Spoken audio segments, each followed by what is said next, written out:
വറഹ്മത്തുള്ളാഹി വബറകാതുഹു. മനോഹരമായ പ്രകാശത്തിനുമേൽ പ്രകാശം പരക്കുന്ന ഈ സമ്മോഹന വേദിയിൽ ഞാൻ നിങ്ങളോട് ഒരു കഥ പറയാം. എന്റെ കഥയുടെ പേരാണ് നബിയെ രക്ഷിച്ച ചിലന്തി. അങ്ങ് ദൂരെ യമൻ എന്ന നാടിന്റെ തെക്കു ഭാഗത്ത് സ്ഥിതി ചെയ്തിരുന്ന സൗർ എന്നു പേരുള്ള ഗുഹയിൽ ഒരു ചിലന്തി പാർത്തിരുന്നു. പർവ്വതങ്ങൾ നിറഞ്ഞ ആ പ്രദേശത്ത് വന്യമൃഗങ്ങൾ പോലും വരാറില്ലായിരുന്നു. ആ മലയിലെ സർവാധികാരിണിയായി വിലസുകയായിരുന്നു ആ ചിലന്തി. തലമുറയായി കൈമാറി ലഭിച്ചതായിരുന്നു ചിലന്തിക്ക് ആ ഗുഹ. അന്നൊരു ഉഷ്ണദിനത്തിൽ ചിലന്തി തന്റെ പട്ടുനൂലിൽ മേൽത്തട്ടിൽ നിന്ന് താഴോട്ട് തൂങ്ങുകയായിരുന്നു. ആ സമയത്ത് ആകാശ ലോകത്ത് നിന്നുള്ള ഒരു ശബ്ദം കേട്ട് ചിലന്തി ഞെട്ടിത്തിരിഞ്ഞു.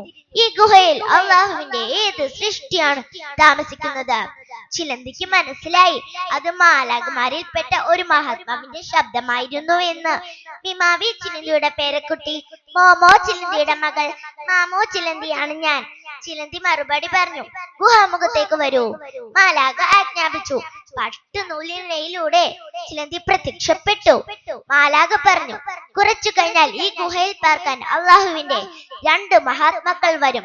ദൈവദൂതനായ മുഹമ്മദ് നബി സല്ലല്ലാഹു അലൈഹി വസല്ലമയും അദ്ദേഹത്തിന്റെ ഉറ്റതോഴനായ അബൂബക്കർ റളിയല്ലാഹു അൻഹു. ആരാണ് മുഹമ്മദ്? ചിലന്തി ചോദിച്ചു. ഭൂമിയിൽ അള്ളാഹുവിന്റെ അവസാനത്തെ പ്രവാചകൻ. 3 ദിവസം അദ്ദേഹത്തിനും സുഹൃത്തിനും നിക്കാവിലിരിക്കേണ്ടി വരും. ചിലന്തി ആശ്ചര്യപ്പെട്ടുകൊണ്ട് ചോദിച്ചു, അദ്ദേഹത്തെ ഈ ഗുഹയിൽ വരാൻ പ്രേരിപ്പിച്ചത് എന്താണെന്ന് പറഞ്ഞാൽ കൊള്ളാം. ശത്രുക്കളിൽ നിന്ന് പലായനം ചെയ്ത് പുറപ്പെട്ടിരിക്കുകയാണ് അദ്ദേഹം. അവിശ്വാസികളായ ഗോത്രങ്ങൾ അദ്ദേഹത്തിന്റെ രക്തത്തിനു വേണ്ടി ദാഹിച്ചു നടക്കുകയാണ്. അതിനാൽ ഇതാന്ത ജാഗ്രത പുലർത്തുക. ഈ ഗുഹാമുഖത്തിന്റെ വല കൊണ്ട് കഴിയുന്നതും വേഗത്തിൽ ഒരു വീട് നിർമ്മിക്കുക. ഉത്തരവ് അങ്ങുന്നേ, മലിക്കിനെ പ്രണമിച്ചുകൊണ്ട് ചിലന്തി പറഞ്ഞു. പെട്ടെന്ന് പ്രവാചകൻ സ്വല്ലല്ലാഹു അലൈഹി വസല്ലമ അബൂബക്കർ റളിയല്ലാഹു അൻഹുവോടൊപ്പം ഗുഹയിൽ പ്രവേശിച്ചു. നബിയെ കൂട്ടുകാരനെ സ്വാഗതം ചെയ്ത് നമ്മുടെ മാമു ചിലന്തി ആ ഗുഹാമുഖത്ത് തന്റെ വീട് നെയ്യാൻ തുടങ്ങി. അപ്പോഴതാ രക്തദാഹികളായ നബിയുടെയും കൂട്ടുകാരന്റെയും സത്യമതത്തിന്റെ തന്നെയും അവിശ്വാസികളായ ശത്രുക്കൾ ഗുഹാമുഖത്തെത്തി. അവരുടെ വാളുകളുടെ വെട്ടിത്തിളക്കം നമ്മുടെ ചിലന്തി കണ്ടു.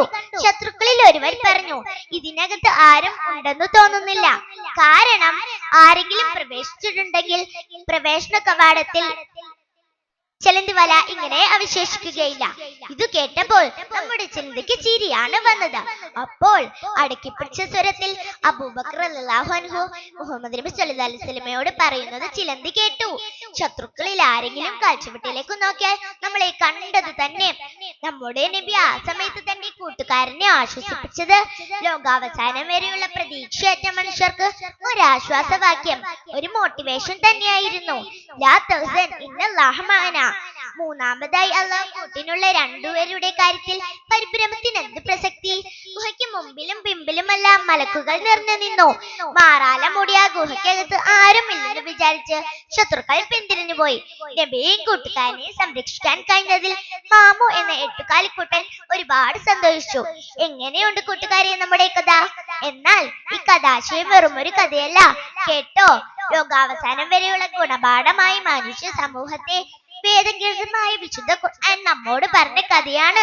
സത്യത്തിനു വേണ്ടി പൊരുതുന്നവരോടൊപ്പം പ്രകൃതിയിലെ ജീവികൾ പോലും ഉണ്ടാകുമെന്ന് ഈ കഥ നമ്മെ പഠിപ്പിക്കുന്നു. അത്തരക്കാരെ ആപൽഘട്ടങ്ങളിൽ സഹായിക്കുന്നതിന് അള്ളാഹു എപ്പോഴും ഒരു വഴി കാണിച്ചു കൊടുക്കാതിരിക്കില്ല. അസ്സലാമു അലൈക്കും വറഹ്മത്തുള്ളാഹി വബറകാതുഹു.